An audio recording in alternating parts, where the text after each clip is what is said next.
नमस्कार दोस्तों, आज की हमारी कहानी हमें सिखाएगी कि कर्म क्या है। तो चलिए कहानी शुरू करते हैं। एक बार की बात है, गौतम बुद्ध से उनके एक शिष्य ने पूछा कि कर्म क्या है।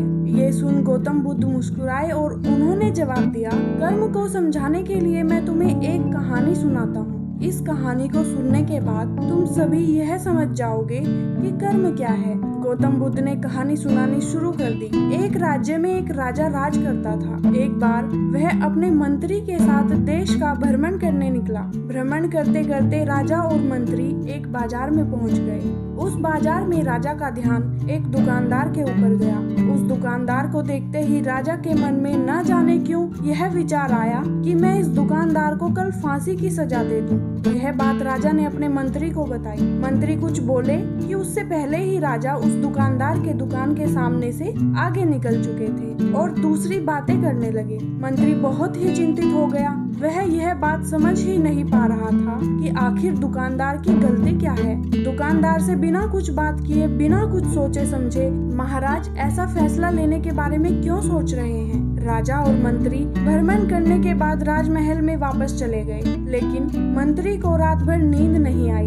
सुबह जागने के बाद मंत्री एक साधारण प्रजा का रूप बनाकर उस दुकानदार के पास गया और उस दुकानदार से पूछा, तुम बेचते क्या हो। दुकानदार ने जवाब दिया, मैं चंदन की लकड़ियां बेचता हूँ। फिर मंत्री ने आसपास के लोगों से दुकानदार के बारे में पूछना शुरू किया। सबने जवाब दिया कि दुकानदार किसी से बोलता नहीं, हमेशा दुखी रहता है। मंत्री को बात समझ में आ गई। वह मंत्री फिर वापस दुकानदार के पास गया और उस दुकानदार से पूछा, तुम दुखी क्यों रहते हो। दुकानदार ने बताया, मैं इसलिए दुखी रहता हूँ क्योंकि मेरे दुकान पर लोग आते हैं, चंदन की लकड़ियों को सूंघते हैं और बोलते हैं बहुत ही सुंदर है, बहुत ही अच्छी महक है, लेकिन कोई खरीदता नहीं, इसलिए मैं बहुत दुखी रहता हूँ। मंत्री को भी दुकानदार की बात सुनकर दुख हुआ। उसने सोचा कि आखिर कोई भी दुकानदार दुखी क्यों ना हो अगर उसके दुकान का कोई भी सामान खरीदा न जाए, जबकि सामान में कोई कमी भी नहीं है।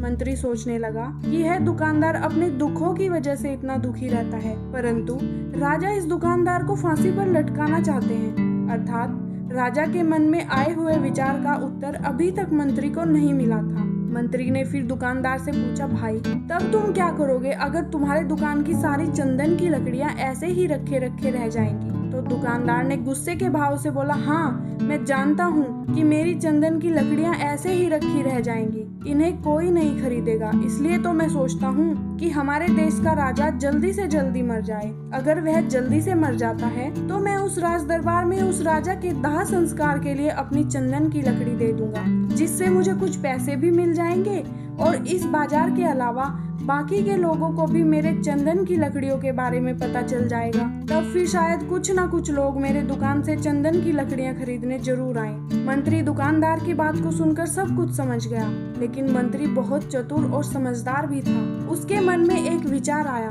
मंत्री ने दुकानदार से चंदन की कुछ लकड़ियां खरीदी। इस खरीदारी से दुकानदार को कुछ पैसे भी मिल गए और वो थोड़ा खुश भी हो गया। मंत्री चंदन की लकड़ियों को लेकर वापस राज दरबार चला गया। राज दरबार पहुंचकर मंत्री ने उन चंदन की लकड़ियों को राजा के समक्ष रख दिया और बोला, हे राजन, ये चंदन की लकड़ियां उसी दुकानदार ने आपको भेंट की हैं, जिस दुकानदार को आप कल फांसी देने के बारे में सोच रहे थे। राजा ने उन चंदन की लकड़ियों को सूंघा और उन्हें उन चंदन की लकड़ियों की सुगंध बहुत पसंद आई। उन्होंने कहा, यह चंदन की लकड़ियां बहुत ज्यादा खुशबूदार हैं।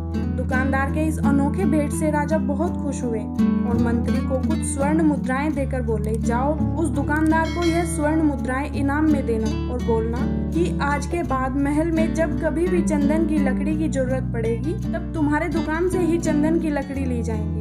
यह बात सुनकर मंत्री जी मुस्कुराने लगे तथा सोचने लगे कि अब तो राजा के मन में उस दुकानदार को फांसी देने का विचार आ ही नहीं सकता, क्योंकि अब तो हमेशा राज दरबार के लिए चंदन की लकड़ियों के इंतजाम की जिम्मेदारी उस दुकानदार को मिल गई है। मंत्री स्वर्ण मुद्राओं को लेकर वापस दुकानदार की तरफ चल पड़ा। इधर राजा इस विचार में पड़ गया कि वह दुकानदार तो बड़ा ही अच्छा इंसान है। जिस वक्त मैं उसके बारे में ये सोच रहा था कि मैं इसको कल फांसी दे दूं, तब शायद उसके मन में उस समय यह विचार चल रहा था कि कि राजन पहली बार मेरे दुकान के सामने आए हैं, क्यों ना मैं उनको अपनी सुंदर और खुशबूदार लकड़ियों को भेंट करूं। और आज उसने मुझे भेंट भी किया। बेवजह मैं उसको फांसी देने के बारे में सोच रहा था। इधर मंत्री दुकानदार के पास पहुंच गया।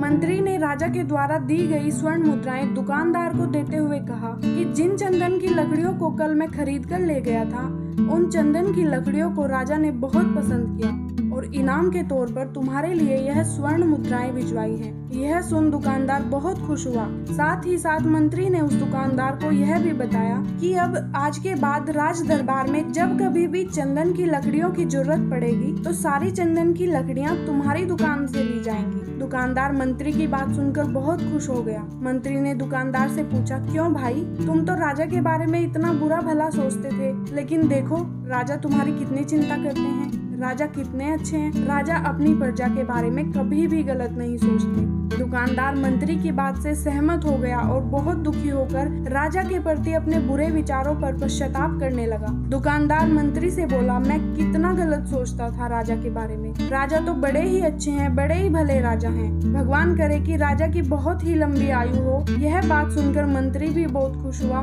फिर मंत्री वहाँ से वापस राज दरबार को चला गया और यहीं पर तथागत गौतम बुद्ध ने इस कहानी को समाप्त करते हुए अपने शिष्यों से पूछा कि अब आप ही लोग बताओ कि कर्म क्या है। किसी ने कहा कि बोले हुए शब्द ही कर्म है, किसी ने कहा वाणी ही कर्म है, तो किसी ने कहा कर्म सोच है, तो किसी ने कहा कर्म भावना है, वगैरह वगैरह। अपने सारे शिष्यों के जवाब सुनने के बाद महात्मा गौतम बुद्ध ने कहा कि इंसान के विचार ही उसके कर्म हैं। हमारे विचार जैसे रहेंगे हम वैसे ही कर्म करेंगे और उन्हीं विचारों के द्वारा ही हम हमारे सुख और दुख के लिए उत्तरदायी होते हैं। अर्थात अगर हमारे विचार ही गलत हैं तो हमारे द्वारा किए हुए कर्म भी गलत ही होंगे और उनका परिणाम भी गलत ही निकलेगा, जिसके परिणाम स्वरूप हम दुखी रहेंगे। अगर हमारे विचार सही रहेंगे तो हम सही काम करेंगे, सही कर्म करेंगे तो फिर सही फल मिलेगा, जिससे हमारे जीवन में सुख आता है। दोस्तों, अब हम कर्म को थोड़ा आसान भाषा में समझने की कोशिश करते हैं।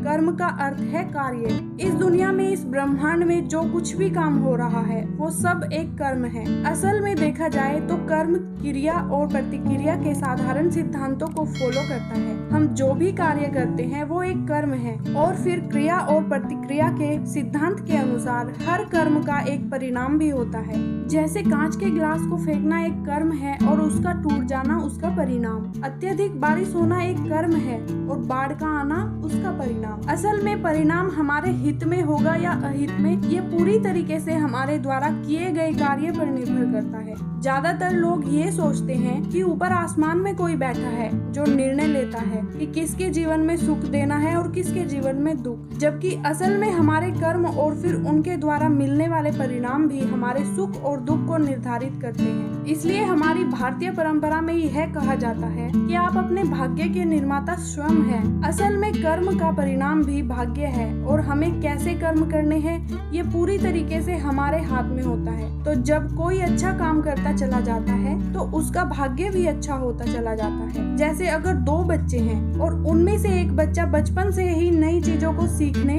और जानने का प्रयास करता रहता है, वो हमेशा ही जो भी करता है उसमें अपना सर्वश्रेष्ठ देने की कोशिश करता है, और जो दूसरा बच्चा है वो ना तो किसी चीज के बारे में सीखने और जानने का प्रयास करता है और ना ही किसी काम को पूरे मन से करता है। तो समय बीतने के बाद वो पहला वाला बच्चा अपने जीवन में काफी सफल इंसान बन जाता है, जबकि दूसरा बच्चा सालों बाद भी अपने जीवन में संघर्ष कर रहा होता है। तो उस पहले बच्चे को देखकर दूसरा बच्चा बड़ी ही आसानी से कह देगा कि उसकी तो किस्मत अच्छी रही, लेकिन असल में उसके कर्म अच्छे थे, जिसके परिणाम स्वरूप उसकी किस्मत भी अच्छी होती चली गई। तो अगर हम चाहें तो अपने कर्मों को बदलकर अपना भाग्य बदल सकते हैं। सीधी सी बात है, जैसे ही आप अपने कर्म बदलोगे आपका भाग्य बदलना शुरू हो जाएगा, और ये दोनों ही परिस्थिति में सही है, अच्छे के लिए भी और बुरे के लिए भी। लेकिन असल में कोई इंसान कैसे काम करता है यह मुख्य रूप से उसके माता पिता, परिवार और समाज और आसपास के माहौल पर भी निर्भर करता है। ज्यादातर केसेस में एक्टर का बेटा एक्टर बनने की कोशिश करता है, इंजीनियर का बेटा इंजीनियर और डॉक्टर का बेटा डॉक्टर। इसका कारण यह है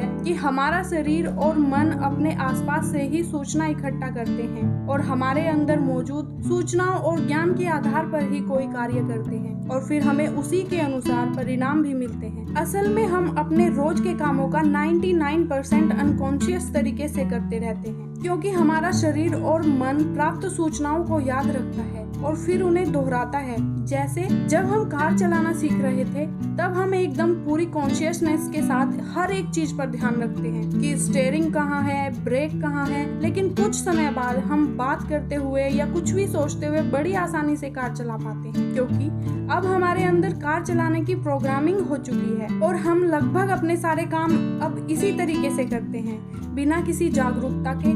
बस वो काम होते चले जाते हैं क्योंकि हमारे काम बिना किसी जागरूकता के हो रहे हैं। इसलिए हमें लगता है कि हमें कोई चला रहा है, कोई अदृश्य शक्ति है, जबकि असल में हमारे कर्म भी अब हमारी आदत बन चुके हैं। अगर हम अपने ज्यादातर काम जागरूक होकर करने लगे तो पाएंगे कि हमारा भाग्य हमारे हाथ में है, क्योंकि जागरूकता की वजह से हमारे कर्मों पर हमारा पूरा नियंत्रण हो जाता है। जैसा कि ऊपर की कहानी में गौतम बुद्ध ने कहा था कि हमारे विचार ही हमारे कर्म हैं और जागरूकता की अवस्था में हमारे विचारों पर पूरा नियंत्रण हो जाता है। विचारों के नियंत्रण से हम कर्म पे नियंत्रण हासिल कर लेते हैं और फिर जब हमारे कर्म हमारे हिसाब से होंगे तो उनका परिणाम भी उसी के अनुरूप ही होगा। तो दोस्तों, आशा करती हूँ आपको कहानी जरूर पसंद आई होगी।